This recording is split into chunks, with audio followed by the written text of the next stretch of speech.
திருச்சூர சபாலம் கொண்டு பம்பை உடிக்கொள்ள மகளையாடி அண்டை ஓடு மாலை மின்ன மையானத்தை பள்ளி கொண்ட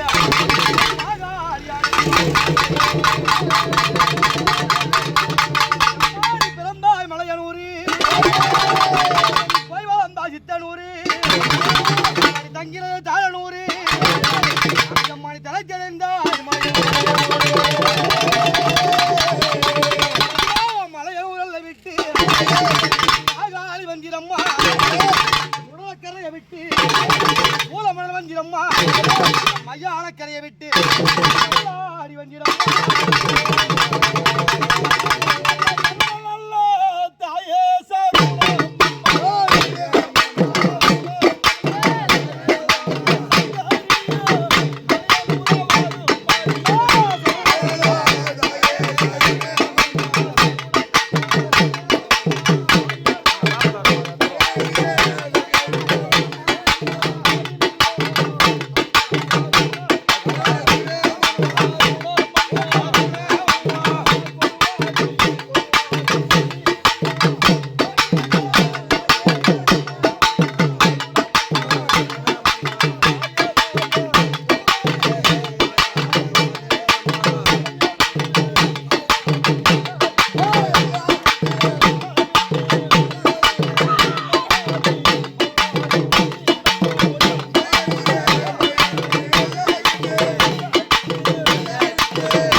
திருவிழா செய்யறாங்க 12வது வருஷம் திருவிழா உன்னை காப்பு கட்டி அழைச்சி போறாங்க சந்தோஷமா வரியா நல்ல முறை திருவிழா நடத்த கொடுப்பியா மக்களுக்கு எல்லாம் காவலா இருப்பியா எப்பா பாவராயா புறப்படலாமாப்பா புறப்படுப்பா என்னம்மா புறப்படலாமா அம்மா எல்லாம் இளமந்தவளே கொண்டவளே